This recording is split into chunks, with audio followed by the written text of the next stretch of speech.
salaamaaleykum wa rahmatullah may ziar ñëpp di ndokkeel ñëpp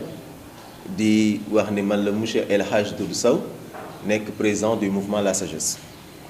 tey ñun ñoo wootee waxtaan bi ak askanu Sénégal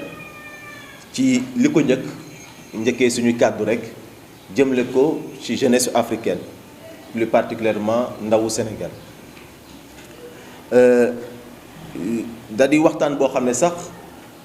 waxtaane ko dafa nekk lu ji yaddu maanaam mooy maanaam question de dignité humaine la ndaxte jamono gi ñuy wax ak yéen jeunes yi ñu ngi jànkonteel ay jafe-jafe yu difficile di dund lu metti chaque jour ñu dégg ay ndaw jël yoonum géej gi te li ko waral rekk mooy ñàkkum xëy ñàkk espoir tey ay kër tas nañu tey ay yaay jooy nañu tey ay doom jaaxle nañu tey ay soxna xamatuñu lu ñuy def ndax seeni boroom kër seeni càmmiñ des nañ ci ndox bi tey ay ndaw xamatuñu fu ñu jëm parce que amatuñu ab xëy donc mu nekk lu jafe mu nekk lu metti li askanu Sénégal di dund kon waxtaane ko lu yenumaa laal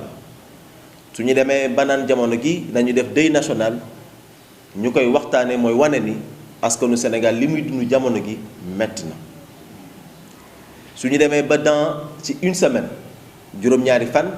Sénégal perte lu toll 480 personnes du samay kàddu organisation mondiale de l'immigration ci rapport bu mujjee génnee lu weesul dara matagul une semaine sax xam leen ni que Sénégal rek perte na lu toll ak 500 personnes ci une semaine ci 10 ans Afrique perte na ci ay ndawam ci ñu ci gën a xarañ ci ñu ci ëpp doole 2500 personnes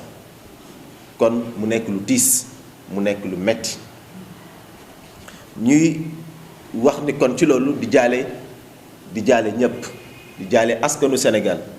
di ñaanal ñëpp ñi nga xam ne loor nañ ci yàlla xar leen àjjana firdawsi te di massawu coono bu baax a baax kër kilifa yëpp di leen ñaanal yàlla may leen xolu muñ di wax ni ci loolu entre 2005 ak 2019 Union européenne jàppale na Sénégal lu toll 200 milliards pour ndaw yi effectivement mën a toog ci réew mi waaye ku ko dégg ak li am di nga xam ni en tout cas problème am na da ngay sax poser question alal googu fan lañ ko dugal ndax tey la ndaw yi gën a mën a songu géej gi parce que damay faral di wax naan espoir mooy liy dundal doomu aadama espoir mooy liy dundal ab société espoir su demee ba en tout cas ndaw yi amatuñ ko suñu demee ba espoir en tout cas réew mi dundatuñ ko donc désespoir day installé wu fu désespoir installé wu en tout cas ragal dootu fa amati moo tax tey ndaw yi suñu demee ba naan Barça ou Barça c'est parce que dem ak toog la ñamale de daanaka safatu leen dara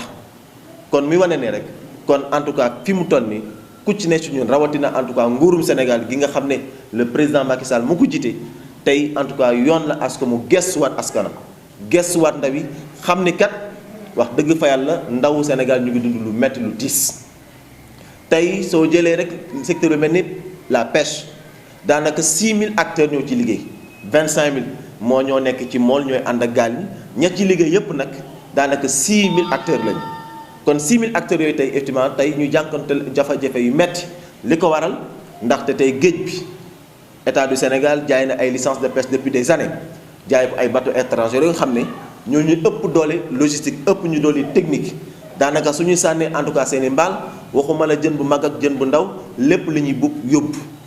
ba tax na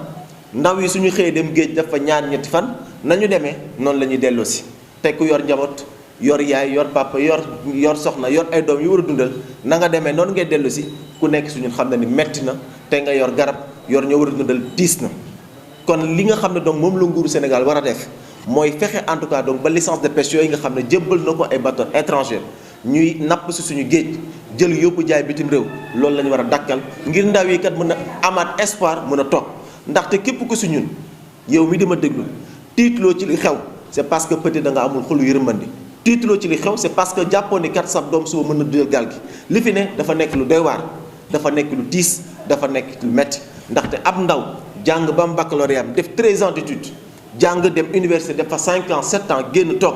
kaasum café bu fukki dërëm sax mënul koo jënd gis waajuram di feebar gis soxnaam di feebar gis doomam paracétamol bu 100 francs wala bu 300 francs mënu koo jëndal doomam loolu metti na diis na te loolu tey mooy Sénégal kon loolu nag képp ku koy dund di gis ay problème sa biir kër mënoo ko faj yow mi sax ci wàllu bopp ngay am ay soxla ki bëgg mënoo ko faj te en tout cas ñu ne la kat géej gi kat soo ko traversé ab xëy mi ngi lay xaar fële dundin bu gën a neex bu gën a yéwén bu gën a wekk mi ngi lay xaar fële soo rombee géej gi mais danga naan lu ma am naa jël mais loolu tamit baaxul su ñun parce que tey su ñëpp demee lan moo fiy des kon tey en tout cas ñuy woote waat à ce que en tout cas donc ndaw yi ñu bañ a découragé parce que tamit duñu encouragé immigration duñ ko encouragé mais en tout cas donc état du Sénégal ñoom nañ xoolaat seen bopp ndaxte wax dëgg fa yàlla suñu la falee jox la suñuy alal suñu xaalis suñuy impôt nga waruñoo mën a gestu dimbalewuñu jël alal googu di ko pookiri di ko fecce di ko en tout cas donc di ko ngoonele yow ak say njaboot yow ak ñi nga àndal askan bi di xool di dund jafe-jafe te mënuñu si dara dafa metti kon nañu bàyyi yàq bi te gestuwaat askan bi xool nañu leen di jàppale moo tax it li ci mel ni chemin de fer bi nekk Thiès di NTS nekk Thiès également Sigelec même su fekkee entreprise privée la mais ay nit ñoo fa doon liggéey tey soo mel ni effectivement donc jël këru liggéeykaay bu nekk chemin de fer àdduna ñëpp xam nañ ñi jàng xam nañ ni ab réew mënut a développé wu fekkee amul raay parce que ci outils yi nga xam ne kat moyen de transport yi gën a xarañ ci àdduna yi gën a mën a jël doomu aadama autorail ci la bokk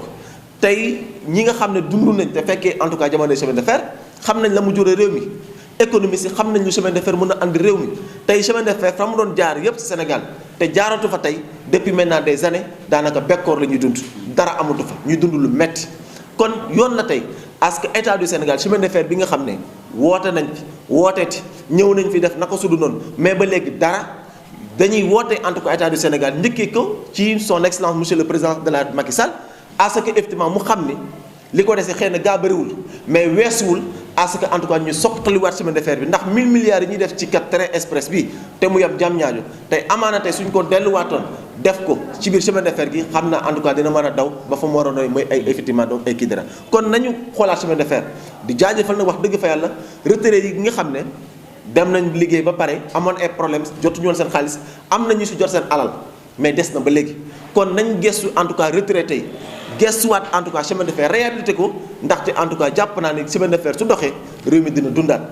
NTS ñaata ci ay doomu ndaw Sénégal ñoo ci mën a liggéey ay tailleur ak yu demee noonu kon yoon la inauguré woon nañ ko lors du conseil interministériel décentralisé neewoon nañ dañ ko inauguré neewoon nañ activité dina reprendre waaye boobu ak léegi dara ba léegi en tout cas fa mu nekkoon la nekk te effectivement NTS ñaata doomu aadama ñaata doomu réew mi tey ñoo ci mën a am ab xëy te wax dëgg fa yàlla donc foofu lañ toll nañu dundalaat industrie li ci mel ni Sigelec même su fekkee entreprise privée la waaye ay doomi Sénégal ñoo fay xëy ay doomi Sénégal ñoo fay liggéey kon boîte la boo xam ne kat dañ ko war a dooleel dañ leen war a accompagner pour que effectivement képp ko fay liggéey nga mën cee gis sa bopp mais également patron ba sax ñu accompagner ko ngir mu mën a recruter en masse di ci teg ni rek di wax ni ci loolu réew mi en tout cas nekk na mi ngi dund jamono gi lu metti mi ngi dund lu metti ba tax na li jëm ci wàllum santé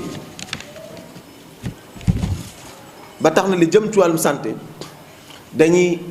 wax ne rek ci fànn boobu état du Sénégal dañuy jëm ci ay année scolaire daanaka tijji nañ le corps enseignant tijji na le 5 le 12 bi lay xale yi di delluwaat ci classe daanaka lu toll 4 millions ci suñuy ndaw war nañoo delluwaat ci classe yi kon ci fànn boobu ñuy sentir xëy na tey benn relâchement bi am ci état du Sénégal ndaxte jamono bi nga xam ne donc ñun ñu ngi toog di relâché wu tey bëri na ci ay dëkk yi nekk en tout cas tugal ñoom ñu ngi toll ci reconfinement lu ci mel ni ay France ak yu demee noonu ñu ngi naan dañuy delluwaat sax tëjuwaat pour xeex ak deuxième vague de la pandémie ñun ñu ngi naan kat lan la ñu war a def te ba mu méttee dañu ne dañoo tëj classe yëpp classe intermédiaire yi tijji 3e ak terminale mais tey xale yëpp de la 6e à la terminale sans oublier les écoles de formation instituts yi ñëpp ñooy dellu effectivement ci classe yi kon lan la ñu war a def pour effectivement xeex ak jàngoro boobu ba démb ni may wax ak yéen ba démb daanaka du benn chef d'établissement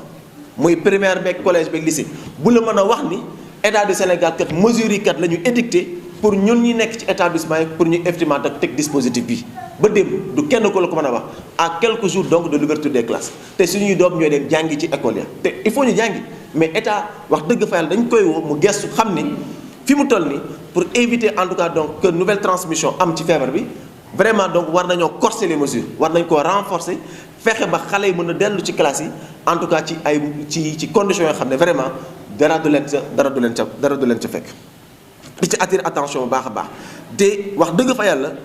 jamono wax naa ko sànq sama kàddu pajum Sénégal cher na boo xam ne métti goo xam ne li ci war a jiitu mooy yërmande lu fa yàggul dara ñu ngi gis ci réseaux sociaux yi soxna si nga xam ne dialyse la waroon def maanaam 7000 francs le poste de dialyse war di jaar mais amu ko mu dem toog këram affaire bi di yokk ba mu war a fay 65000 amu ko il a fallu njabootam defal ko SOS ci réseaux sociaux yi pour effectivement ñu mën koo kettal pour ndax mu mën a faju ci soxna si dem na ba wax sax toog mënutu ko mais ana yërmande fekkee dañoo dem ba ci réew mi képp ko feebar mënoo faju képp ko feebar mënoo sax en tout cas donc soo amul dañ lay bàyyi nga dee soo amul dañ lay seetaan donc ana yërmande ma jàpp ni fi jamono toll ak ñun la ñuy dund ak fañ toll li war a jiitu ci suñu action publique yépp mooy yërmande te loolu en tout cas dama ci woo le président de la République certes def na 9 ans 3 ans ko dese ci mandat mais weesul ba léegi def lu baax d'autant plus que am na nouveau gouvernement bu ñu mettre en place ñu gëstuwaat askan bi loolu en tout cas dañ ci woo le président de la République di rafetlu bu baax ci nouveau gouvernement boobu ministère bi nga xam ne créé nañ ko mooy le ministère chargé de l'artisanat et du secteur informel nekk lu ñu rafetlu loolu yàgg nañ di ko yuuxu yàgg nañ di woo état du Sénégal ngir mu gëstu le secteur informel à plus forte raison jamono bi nga xam ne jamono pandémique la les villages artisanaux les acteurs culturels di dund lu metti dund lu jafe kon su ñemeetee ba en tout cas dégg suñu woote créer ministère boobu d'abord dañ koy saluer mais nag wax dëgg ca la créer ministère te accompagner woo créer ministère te amul vision bu articulée vision bu cohérent créer ministère te joxloo ko ay moyens en tout cas dañuy jàpp ni kat c'est un tonneau vide ab coquille vide tey 75% informel mooy ndaw yi kon ñoom dañ leen war a jàppale dañ leen war a dooleel ñu rafet ci jot d'autant plus que suñu mbokk bi ñuy woy le gynécologue Pape Amadou Ndiaye ñu ko gën a xam turu docteur Ndiaye moo ko géré nekk doomi Thiès ñu ko ci ñaanal yàlla may ko ci am ndam parce que ndamu Sénégal yépp la kon ñu rafet ci njot rek mais di inviter surtout le président de la République à ce que ministère boobu ñun lañ ciy xaar bëri na à ce que ñu jàppale leen dooleel le ministre ngir effectivement donc ñu mën ci am des résultats probants leneen li encore mooy jëmle ko ci li ñu tuddee le protectionnisme socio-économique mu nekk lu ñu amal njëriñ lu ñu amal soxla parce que fi jamono toll le protectionnisme socio-économique doit être un levier de bataille pour le président Macky Sall mooy protéger ñi nga xam ne kat en tout cas ay acteurs économiques leen àdduna moo dem ba toll fa ku ci ne yaa ngi xool nan ngay protéger say doomi réew ñi yëngatu en tout cas ci domaine économique donc dañuy inviter à ce que Macky Sall le président à ce que mu bàyyi xel ni jamono fu mu toll et que Sénégal suñu bëggee gën ci góote gi dañoo war a protéger les acteurs protéger képp koo xam ne kat yaa ngi participer ci économie Sénégal ci loolu ñu wax ci campagne agricole bi ndaxte wax dëgg fa yàlla dogal na ni génn nañ ci nawet di masaw ñépp ñi nga xam ne en tout cas loru nañ ci yàqule nañ ci di leen masa bu baax a baax di ñaan yàlla subhanahu wa taala comme que yàlla dimbale nañu ba ñu weesu ko yàlla nañu dund noorum jàmm noorum mbégte noorum xéwal ci loolu nag état du Sénégal am na ci cër bu yaatu lu tax parce que jamono bi nga xam ne ñu ngi wax naan baykat bi kat daa war a jaay gerteem à 210 francs ñuy dégg naan chinois yi sax ñu ngi proposé baykat yi à 310 def sax lu gën te lu gën a neexati sax mooy da ngay andi sax gerte léegi ñu pesé ko nga ne temps ñu jël xaalis fay la boobu état du Sénégal moom mi ngi xool en tout cas nan la lay fayee donc di dàqante ak agriculteurs yi te wax dëgg fa yàlla li ñuy woo état du Sénégal mooy à ce que mu gestu baykat yi te dimbale leen on dit pas à ce que peut-être mu fay li chinois yi di fay mais mu xool loo xam ne kat wax dëgg fa yàlla mooy gën a yenu maanaam te moo gën a en tout cas dal xel xool nan lay accompagner agriculteurs yi mais également n'est-ce pas xool en tout cas mode de paiement bi nan la koy en tout cas rendre facile nga xam ne ku bay ñëw di jaay sa gerte doo fa nekk di xaar ngir di déwén pour ñu jox la sa xaalis kon loolu en tout cas ñu ci woo état du Sénégal bu baax a baax te di rafetlu bu baax liggéey bi nga xam ne également waroon nañ koo sax wax lu yàgg mooy acteur de l'éducation def nañ ko daaw mooy le ministre de l'éducation mooy également les syndicats des professeurs liggéey bu rafet bi nga xam ne def nañ ko daaw ba mu jural ñu résultats yi nga xam ne am nañ ko daaw ci année scolaire bi fii ñuy jeexalee waxtaan bi rek mooy ci nomination wu le président Idrissa Seck bi nga xam ne dégg nañ ko le président Idrissa Seck dégg nañ ne nommé nañ ko au président du conseil économique social et environnemental ci nomination boobu liñ ci mën a wax dégg nañ ci ay kàddu li ci mel ni di tuddee waa Thiès ay nitu Thiès ñun liñ ci mën a wax rek mooy attirer attention bépp ndawu Sénégal bépp homme et femme ngay woote ni sénégalais que ñu bàyyi xel benn mbir mooy lu ñu tuddee le bon vouloir de vivre en communauté. Sénégal benn bopp la kenn mënu koo xar ñaar te ñu bàyyi di régionaliser ay position wala ay choix wu homme politique ndaxte xëy na tey monsieur le président Idrissa Seck la moom moo ko wax wala moo def waaye suba keneen lay doon kon nañuy éviter di régionaliser les positions et choix des acteurs politiques. li am solo te que ñun ñëpp en tout cas ñu war koo sàmm mooy Sénégal benn bopp la te kenn mënu koo xar ñaar léegi nag wax dëgg fa yàlla ñu Sénégal ñun ñuy bàqee mbir te mu nekk suñu aada ak suñu cosaan ñëpp rafetlu ko ñu jàngal ñu ci aada ak cosaan que njiit soo ko nekkee war ngaa fexe góorgóorlu sa kàddu di méngoog say jëf war ngaa góorgóorlu ba acteur politique bi nga nekk nga xam ni kat daa am mbooloo daa am askan bu lay xool daa am askan bu topp sa ginnaaw ba lépp looy def mu nekk loo xam ne kat lu rafet la mu nekk loo xam ne kat ku si sëkkandiku wax dëgg fa yàlla moom ci wàllu boppam mun na see jàng mun na cee defarlu loolu en tout cas la ñuy woote ak acteur politique baa ci xel ndaxte loolu moo war te noonu la ñu war a doxee ndaxte ku ñëpp di xool war ngaa xool fa ngay teg sa tànk waaye ci loolu ñu rafet njort rek lañ ci mën ci nomination bi lu tax ñu si rafet njort parce que ñëpp xam nañu entre 2004 ak tey Thiès souffrir na parce que boobu ak léegi ñu ngi naan Thiès kat ab région buy opposé wu la au régime ba tax na chantier yi nga xam ne xëy na tàmbale woon nañ ko 2004 lu ci bëri dañ koo bloqué ndawi Thiès aussi en tout cas di souffrir ci lu bëri ñàkkum xëy gi demee noonu xëy na tey dañuy rafet njort que nomination bi dina permettre à la région de Thiès permettre industrie yi nga xam ne ñoo nekk bi Thiès chemin de fer Sigelec NTS ak ndaw yi nga xam ne tey ñoo nekk ci biir ci région de Thiès ñu jàpp ni xëy na nomination boobu que dina permettre ñu relancer waat ces industries mu dundalaat Thiès xale yi amaat ab xëy Thiès en tout cas donc nooy waat loolu en tout cas lañ ci mën a wax ci par rapport à ça di ci rafet njort di ñaan yàlla yàlla defar Sénégal def ci jàmm. par rapport à ñun ci élection locale yu jëm wax nañ ko lors de la rentrée politique du 21 décembre 2019 ba ñu defee fële ci Jaxaaw Thiès ñu fësaloon ci ñu kàddu ak suñu yéene ni élection locale yi ñu jëm que dañ ci doon candidat ba léegi en tout cas ci foofu la ñu taxawee mu nekk candidature boo xam ne nag du candidature boo xam ne rek politique la mais yéenay defar